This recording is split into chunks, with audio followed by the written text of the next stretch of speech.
Hi friends, and welcome back to my channel. I have a fun tutorial for you today. I'm going to show you how to make this fun laptop bag. It's super easy. It is a quilted bag, so it's got a little bit of texture and it has a fun pocket, and then it's got my laptop inside. Now you can make this bag to really just fit about anything that you want. You can make one for your iPad or a school book, or just to carry around as a purse. It's super easy. It does have some batting in it, but it's also kind of soft and squishy as well. So if you'd like to see how to make this bag, then stick around and let's get started. So the first thing you want to do is measure your laptop. Now mine is about 9 inches wide by 12.5 inches tall. You're also going to want to measure the depth of your laptop at its deepest point there. Mine is only 1 inch. And then you're going to add 2 inches to the width plus the depth. Mine was only 1 inch. And then about 2 inches to the length, so that when you put it in your bag, you'll have some padding around each side. Now for supplies, you're going to need fabric for the lining, the outside, pocket, straps, and some fleece. And I'll put all this in the info bar below, but essentially we're going to sew them together as shown here. Now you can either do a patchwork, you can do one solid piece of fabric. It really doesn't matter, as long as when you're done you end up with one full piece. For me, that's 12 inches wide by about 28 inches long. Yours might be different depending on the size of your laptop. The first thing we're going to do is take that blue piece like I just showed you, and sewing right sides together, I'm going to sew my thinner 2.5 inch strip that was white, if you remember, just using 1/4 inch seam allowance, and we're just going to sew those together using a straight stitch, and we're just going to sew all the way down to attach that. And then we're going to I'm not even going to cut my thread here. I'm just going to bring in my second outer piece here and add the other white strip to that as well. And as you can see, again, I'm sewing right sides together. And again, I'm just using 1/4 inch seam allowance. And I'm just going to continue sewing that until it's completely done. And then I'm going to take that pink middle piece and we'll sew these two sides together. Alright, so here's my pink piece. This piece for me was 6.5 inches by 12. And this is going to get sewed to one of the pieces of blue that was the 9.5 by 12 inch pieces, and then I'm actually just going to open it up there and I'll attach the other side to it as well, just like I showed you in the picture previously.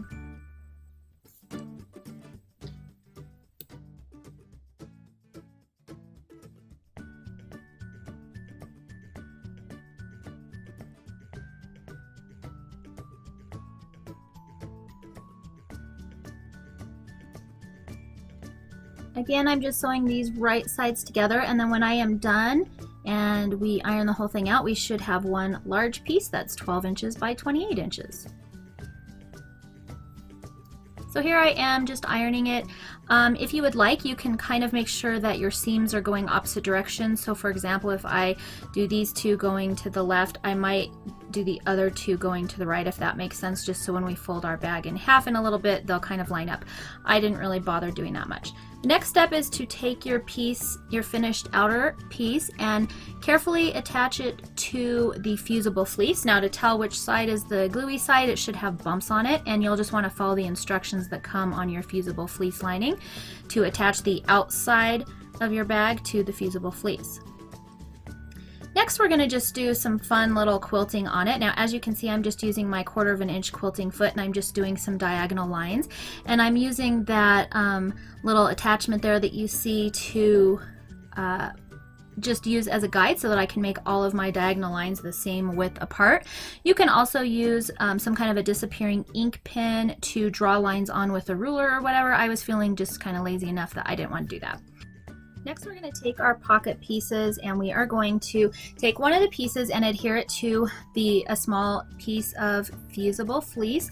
These pocket pieces were 8.5 inches by 6 inches, and we're just going to adhere one of the pieces. It doesn't really matter which one. Then we're going to take the other piece, lay it right sides down, and then we're going to sew all the way around, leaving a gap at the bottom down there so that we can turn our pocket inside out. Alright, so here we are. I just did a back stitch right there really quickly. When you get to the corner, just put your needle in the down position, raise your presser foot, turn it, and then just keep on sewing. And I'm just using about 1/4 of an inch seam here as well. I pretty much do that for this entire bag unless I say otherwise. And we're just going to go all the way around. Don't forget to leave an opening down there at the other end so that you can turn it inside out, or you're going to have some troubles.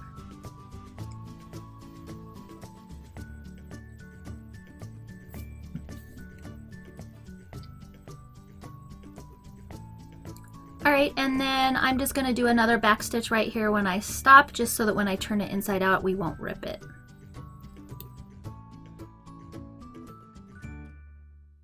Alright, I'm quickly going to just clip off the corner pieces so that when we turn them inside out they can be just slightly sharper. Just make sure you don't cut through your stitches where you sewed the two pieces together. You're just going to kind of carefully try to turn that pocket inside out without tearing. If you tear those stitches just a little bit, it's not the end of the world. We're going to do another top stitch around to finish off the pocket, so it doesn't really matter a whole lot. You also don't have to add fusible fleece to this part if you really want to skip that step. It doesn't really matter. I like to do that because it makes the pocket a little bit just thicker and more secure feeling. There we go. And now I'm going to use just this bone folder that I used to use for scrapbooking. You can also use a pencil or your finger or whatever you kind of have laying around just to poke out those corners a little bit better. And then I usually also run it along the inside seam just to kind of roll out the edges so that it's all nice and sharp and my pocket's nice and square. And you can iron that as well, and as you can see, you want to tuck in those edges. You can finger press or iron them. We're going to go ahead and now run a top stitch around this entire pocket. And actually, if you want, you could just run it across the top for decoration. I actually ended up going all the way around. When we add the pocket to our bag, you're actually going to close up that hole. So you just need to make sure that when you close up the hole, you get both of those flaps in there so you don't have your opening showing. And I'm just running all the way around the edge. I didn't need to do that. I just decided to.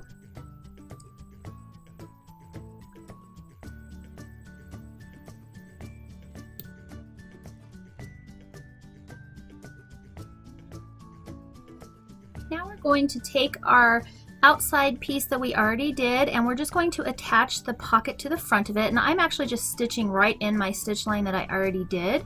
And you're just going to stitch on the three sides, obviously leaving the top side open so that you can put items in your pocket. And this is where I was saying I didn't need to go all the way around the front of my pocket the first time. I wasn't thinking ahead, and I did that to close up the opening, but you'll close it up here as well. So if you don't want to do that, you don't have to. And then I just did a little back stitch right there just to make sure it was secure as well, because you'll be putting things in and out of the pocket.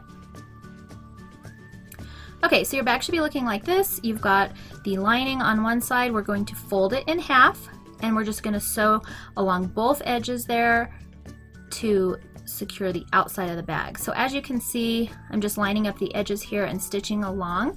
I don't know if you noticed that little break in my batting there, but I actually fused together a couple of pieces because I had some scraps. Totally fine to do on a bag project like this. And now I am going to flip it around and do the same thing to the other side. And I'm really just using a generous 1/4 of an inch here.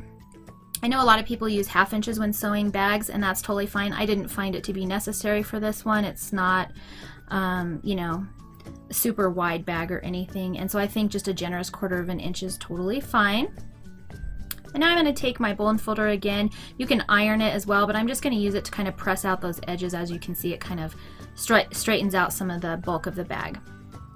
And now we're going to work on the handles. So set your bag aside and grab your handle strips, and these were 4 inches by 26 inches each.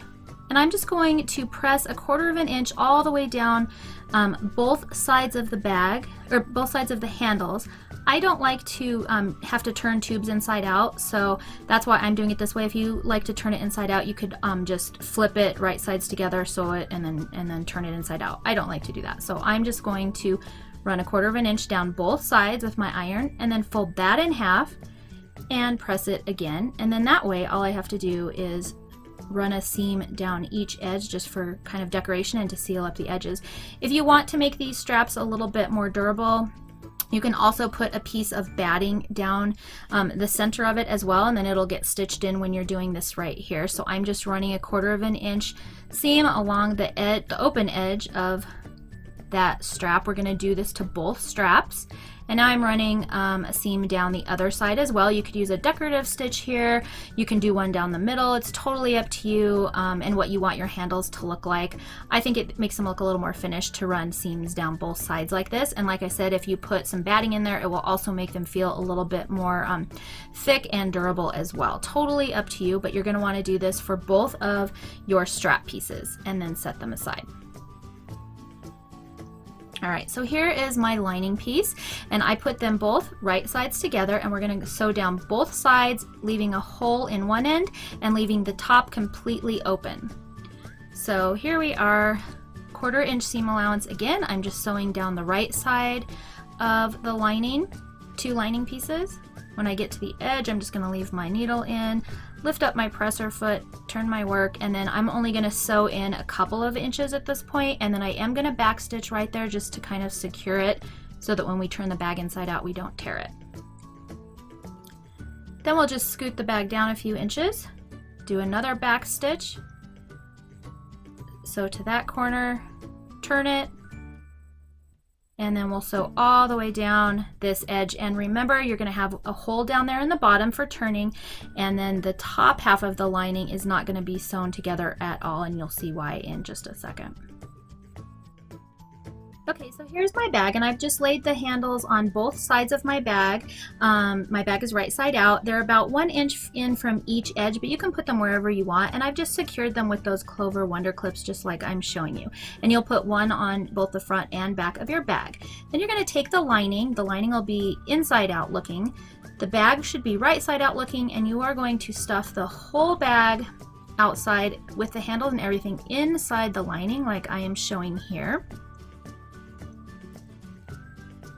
And then what I like to do to start pinning it is line up the side seams first, and I'll either pin it or you can use those Clover Wonder Clips there as well. They're great for projects like this.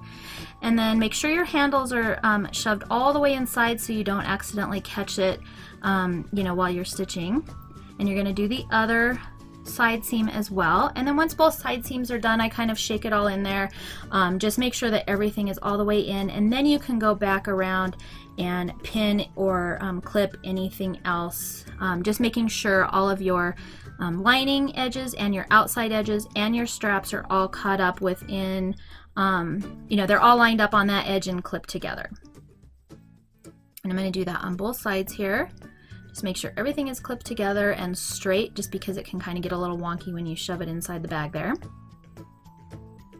And then we're going to take it to our machine, and I've removed my little supply caddy so that I just have my arm handy. If you don't have that on your machine, you might need to, just kind of finagle it a little bit. But what we're going to be doing is running a generous 1/4 of an inch seam around the top, all the way around the top of the bag. And I do a front and back stitch there just to kind of secure it. And then you'll see as I'm going around, whenever I hit one of my handles, I do go back and forth a couple of times. You'll also want to slow down a little bit because your machine at this point will be sewing through several layers, and you just don't want to break a needle or skip stitch or whatever. So I'm just backing up there, running a couple stitches over where my handle is, and just making sure that I get that all in. And you're just going to want to continue this all the way around your bag until you get all the way back around to the front. I cross over my initial stitch mark by about 1 inch, and then again do another back stitch to secure it. And now we are almost done. We have just a couple more things to do. So the next step is to carefully pull your bag right side out, and that's why that hole in the lining is important there. And I'm going to go ahead and kind of push out the corners of my lining at this point as well, but it should sort of be looking like this. I'm just going to probably use my fingers here and just push out the corners on both corners. And then I'm going to just work on that the opening there where we turned it. And if you kind of can see right here, the edges will just sort of naturally fold in based on the stitch. You can just finger press it. You can also put it over, you know, and just iron it really quick. I didn't do that, I just finger pressed mine. So you're just gonna take your lining over and just do a back stitch there and run a stitch right along that edge to close up that opening. I think mine is only about 1/8 of an inch. You're just gonna want a back stitch as well.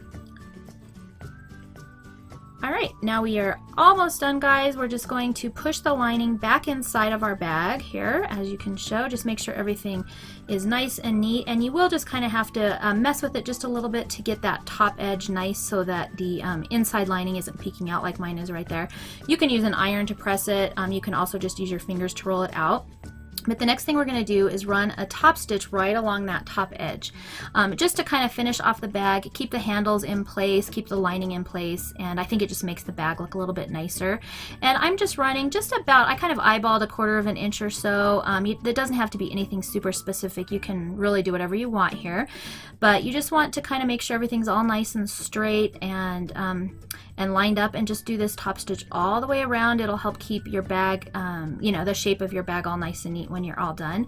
And this is our last step, actually.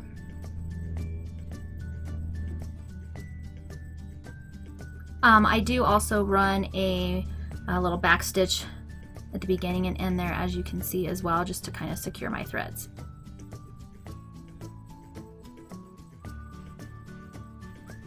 Alright, now your bag should be looking like this. We should be all done. Hopefully your laptop fits inside like that, and then this front pocket I usually throw my phone in, and then we're ready to go. So I hope you enjoyed that tutorial. If you have any questions, you're always welcome to email me or leave a comment below, and I'll do my best to get back to you. As you can see, I use this quite a bit, and it's the perfect size for my laptop. I also have room for my cell phone or just any other, you know, little extras that I want. So anyways, I hope you enjoyed this tutorial. Thank you so much for spending some time with me today. I hope you enjoyed this, and I will see you next time.